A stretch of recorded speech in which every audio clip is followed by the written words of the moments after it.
अस्सलाम वालेकुम बच्चों, आज का हमारा टॉपिक है ब्लड सैंपलिंग, वेनिपंक्चर या इसको बोलते हैं फ्लीबॉटमी। ठीक है, अब ये आप डायग्नोस्टिक पर्पस के लिए कर सकते हैं, कोई ट्रीटमेंट ऑलरेडी चल रहा है उसको देखने के लिए कर सकते हैं। ठीक है ना, किसी को कीमोथेरेपी लग रही है या उसके पैरामीटर्स आपने देखने उसके लिए कर सकते हैं। तो इसकी बहुत ज़्यादा इंडिकेशंस हैं। ठीक है, बहुत बड़ा वो स्पेक्ट्रम है जिसको हम करते हैं। अच्छा जी, ये जो सैंपलिंग है ये जो है it depends and it's amenable to the standardization of technical procedure, यानी कि जिस तरीके से आप कर रहे हैं ये बहुत इंपॉर्टेंट है। ठीक है, इसलिए आपकी टेक्निक बिल्कुल ठीक होनी चाहिए। ठीक है, इसके लिए आपको चाहिए 5 cc की सिरिंज, ठीक है, या बटरफ्लाई नीडल, टॉर्निक्यू, उसके बाद स्पिरिट स्वैब और आपको चाहिए प्लास्टर। ठीक है, ये सारी चीज़ें चाहिए, ये मैंने आपको इधर लिख भी दी हैं। अच्छा जी, वेन सिलेक्शन बहुत इंपॉर्टेंट है, आपने कहाँ से करना है। ठीक है, मोस्टली हम इसको मीडियम क्यूबिटल फोसा से ही करते हैं। ठीक है, आप इसको डॉर्सल हैंड वेन से कर सकते हैं, फुट वेन से कर सकते हैं, फेमरल वेन से और सबक्लेवियन वेन से कर सकते हैं। ये इस एरिया से अवॉइड करना है क्योंकि यहाँ पे वाइटल जो है ना नर्व्स और वेसल्स पास हो रहे थे। ठीक है, तो उसको आप इंजर कर सकते हैं, इधर आपने नहीं करना। ठीक, अब आपने वेन सिलेक्ट कर ली।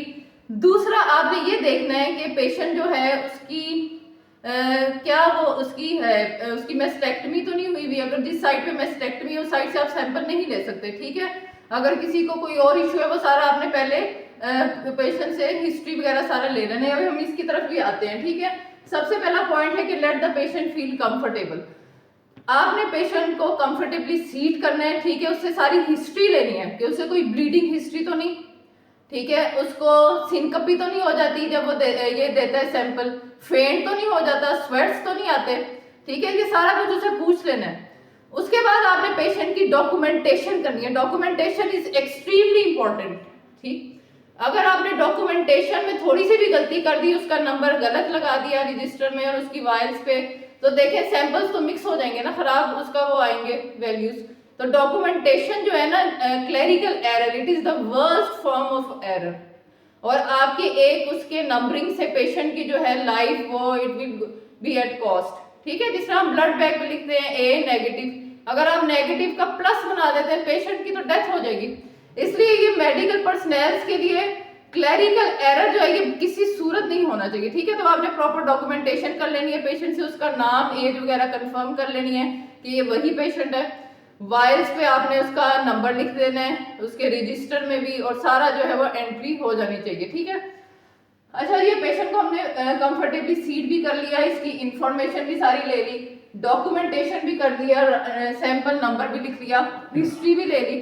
ठीक, उसके बाद पोजीशन कर देना है पेशेंट को सीट करना है। ठीक है, और उससे कहना है कि अपनी आर्म जो है वो इस तरह एक्सपोज करे। ठीक है, अगर आप मेल हैं तो आप फीमेल को खुद से नहीं उसकी एक्सपोज कर सकते। ठीक है, आप उसे खुद के कि आप ये अपनी आर्म एक्सपोज कर दें। ठीक है, पेशेंट एक्सपोज कर देगा ऐसे, वो आप उसको कंफर्टेबली टेबल पे, ठीक है, वहां पे आप रख सकते हैं, नीचे पिलो रख सकते हैं। ठीक है, वहां पे होते हैं, उधर एरिया में मौजूद होते हैं हमारे। उसके बाद आपने सब कुछ तो प्रिपेयर कर लिया, पेशेंट को प्रिपेयर कर लिया। ठीक है, आपने सारी डॉक्यूमेंटेशन कर ली, आपने सारी चीजें रेडी कर ली। आप किसको प्रिपेयर होना है? अब आपको प्रिपेयर होना है, आपने खुद को प्रिपेयर करना है। ठीक है, आपने ग्लव्स पहनने हैं, लैब कोट पहनना है, मास्क पहनना है। ठीक है, और अपने आप को प्रोटेक्ट करना है। आपको नहीं पता कि पेशेंट किस डिजीज के साथ आया है, हो सकता है इसको हैप बी हो, हैप सी हो, एड्स हो। और मेरे पास बहुत से स्टूडेंट्स आते हैं जिन्होंने प्रिक करवा लिया होता है, वो आके कहते हैं मैम हमें प्रिक हो गया। ठीक है, हैप बी के भी मैंने प्रिक्स देखे हैं, हैप सी के भी प्रिक्स देखे हैं। इसी तरह एड्स अब बहुत कॉमन हो गया, एड्स के प्रिक करा के भी आप लोग आए होते हैं। तो इसलिए आपने ग्लव्स जरूर पहनने हैं और बिल्कुल ध्यान से काम होके आपने ये सारा काम करना है। अच्छा जी, साइड आपने सिलेक्ट करना है, नेक्स्ट पॉइंट। ठीक है, साइड के लिए आपने मीडियन क्यूबिटल फोसा जो है वो सिलेक्ट कर लिया। ठीक है, यहाँ पे आप टॉर्निक्यू बांधेंगे। ठीक है, इधर it will be 2 to 4 inches above the elbow. ठीक है, यहाँ पे आपने टॉर्निक्यू बांध दिया। अब पेशेंट को आप फिस्ट बनाने को कहेंगे। अगर ऑलरेडी डायलेटेड वेन्स हैं तो फिस्ट बनाने की जरूरत नहीं। ठीक है, अगर आपको नहीं विजिबल हो रही तो आप उसको फिस्ट बनाने का कहें। पेशेंट फिस्ट बनाएगा तो ये वेन्स जो है दे विल डायलेट। ठीक है, तो ये आपको विजिबल हो जाएगा। ठीक है, फिर आपने सिलेक्ट कर लिया। अब आपने क्या करना है, उसको स्टरलाइज करना है एरिया का। ठीक है ना, ये बहुत इंपॉर्टेंट है। उसके लिए आपने स्पिरिट स्वैब लेना है। और स्पिरिट स्वैब को सर्कुलर मोशन में यहाँ पे अपनी वेन के ऊपर उसको मूव करना है और फिर इसको ड्राई होने देना है। ये बहुत इंपॉर्टेंट है, ठीक है। थोड़ा से सेकंड, आप few second you will wait और उसको ड्राई होने दें, ठीक हो गया।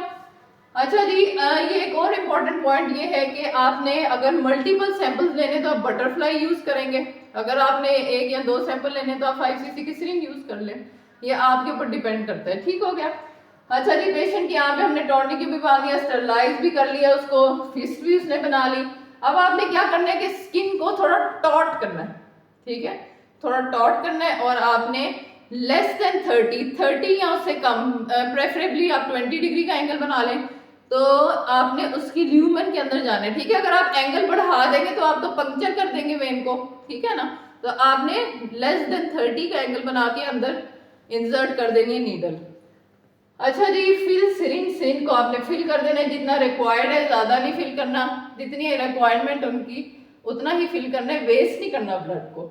अच्छा जी, इसके बाद टॉर्निक्यू रिलीज करना है। जैसे सिरिंज आपने इंसर्ट किया, सैंपल ले लिया, सबसे पहले आप टॉर्निक्यू को रिलीज करेंगे, ठीक है, फिर सिरिंज को आप बाहर निकालेंगे। अच्छा जी, उसके बाद remove needle, put gauze on side and apply pressure. आपने पेशेंट की जो जहाँ पे आपने पंक्चर किया है वहाँ पे आप गॉज पीस लगाएंगे और उसको प्रेशर अप्लाई कर देंगे, ठीक है, ताकि ब्लीडिंग रुक जाए। फिर ब्लीडिंग रुक जाएगी और आपने फिर उसको ऊपर प्लास्टर लगा देना है, ठीक है, और वायर्स को फिल कर देना है। वायर्स के ऊपर पॉइंट है वहां तक उसको फिल करना होता है, ठीक है, वरना एंटीकोएगुलेंट और ब्लड की जो रेशियो है वो खराब हो जाती है, ठीक है। तो आपने उसको वायर को up to the mark fill करना है और उसको ग्रेजुअली मूव करना है सर्कुलर मोशन में, वरना अगर आप ऐसे मिक्स करेंगे वायल को तो उसके आरबीसी बर्स्ट कर जाएंगे, ठीक है, और सारा जो सैम्पलिंग प्रोसीजर है इट विल बी वेस्टेड। तो आपने उसको ग्रेजुअली मूव करना है, ऊपर लेबल आपने ऑलरेडी किया हुआ है, ठीक है, और वो आपने पेशेंट को बता देने के भी इतने टाइम बाद आप आके अपना रिपोर्ट ले लें, ठीक है, थैंक यू। अच्छा, ये हमने टॉर्निक्यू बांध दिया पेशेंट को, पहले हमने उसे कंफर्टेबली सीट किया है और उसकी सारी प्रॉपर डॉक्यूमेंटेशन और उसकी सारा क्वेश्चनिंग कर ली है ना, इसकी सारी, जैसे मैंने आपको बताया था। अब ये हम पैल्पेट कर रहे हैं, पीपीज़ आपके होने चाहिए, आपने ग्लव्स, मास्क, हर चीज़ पहने हुए होना चाहिए। और ये देखें, वेन सिलेक्शन कर दिया, पेशेंट को फिस्ट का भी कहा हुआ है, पेशेंट ने फिस्ट बनाई हुई है एंड ही सिटिंग कंफर्टेबली। अच्छा जी, अब हम क्या करेंगे, स्पिरिट स्वैब से सर्कुलर मोशन में जो हमारा साइट है selection when anti cubital fossa में हमने किया है।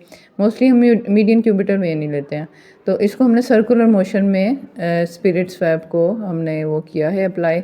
और फिर हम 2 मिनट्स या थोड़ी देर वेट करते हैं कि बस ये ड्राई हो जाए, ठीक है। अब ये स्पिरिट स्वैब ड्राई हो गया है, मीनवाइल हमने अपनी सिरिंज निकाली है, ये कट एंड जो है ये ऊपर वाली साइड पे है और ये लेस देन 30 डिग्रीज़ का एंगल बना के ये हमने ल्यूमन में डाल दी और नीचे से थोड़ा प्रेशर वो किया है, टॉट किया, ठीक है। तो ये इसको हम फिल कर लेंगे सिरिंज को, जैसे आप देख रहे हैं, और इसको हमने जितना रिक्वायर्ड है सैंपल उतना फिल कर लेना है, ठीक है, ज़्यादा ड्रॉ नहीं करना, जितनी आपकी रिक्वायरमेंट है उतना, ठीक है। और आपको पता है कि सिरिंज के अंदर कोई एंटीकोएगुलेंट नहीं होता, इसलिए इसको फ़ौरन हम वाइल के अंदर डालेंगे। टॉर्निक्यू जो है वो पहले उतार देंगे हम, ठीक है। सिरिंज निकालने से पहले आपने टॉर्निक्यू जो है वो आपने रिलीज़ करना होता है, ठीक है। अब इस पर थोड़ा प्रेशर अप्लाई करते हैं हम, ताकि जो ब्लीडिंग है वो स्टॉप हो जाए, ठीक है। मीनवाइल हमने ये अपनी वायल्स जो हैं ये फिल कर ली हैं, इसको हम फिल करके और फिर अप टू द मार्क, ठीक है, वायल्स के ऊपर एक मार्क होता है उस तक हमने इसको फिल करना है। और उसके बाद, ठीक है, इसको हम ग्रेजुअली मूव करते हैं ताकि एंटीकोएगुलेंट मूव कर जाए, इसमें मिक्स हो जाए, ठीक है। और फिर नीडल कटर से हम नीडल को कट कर देते हैं। हमेशा याद रखें, नीडल को डिस्कार्ड करना है कट करके, और नीडल ओपन भी पेशेंट के सामने करनी है, ठीक है। हमने भी पेशेंट के सामने ओपन की थी ताकि उसे तसल्ली हो गई है न्यू नीडल ही यूज़ की गई है। और पेशेंट को अब हम सैनीप्लास्ट ऊपर लगा देंगे और पेशेंट को हम टाइम दे देंगे कि भाई आप इतने टाइम, इतने आवर्स बाद आके अपनी ले जाएं रिपोर्ट, ठीक है। और ये सारा इसका प्रोसीजर है, ये आपको मैंने दिखाया है। और बस वो बातें आपने याद रखनी है कि हिस्ट्री ज़रूर पूछनी है पेशेंट की, ब्लीडिंग हिस्ट्री, उसे कोई स्वेटिंग, नोज़िया, कोई सिनकपी, कोई जो है, ये सब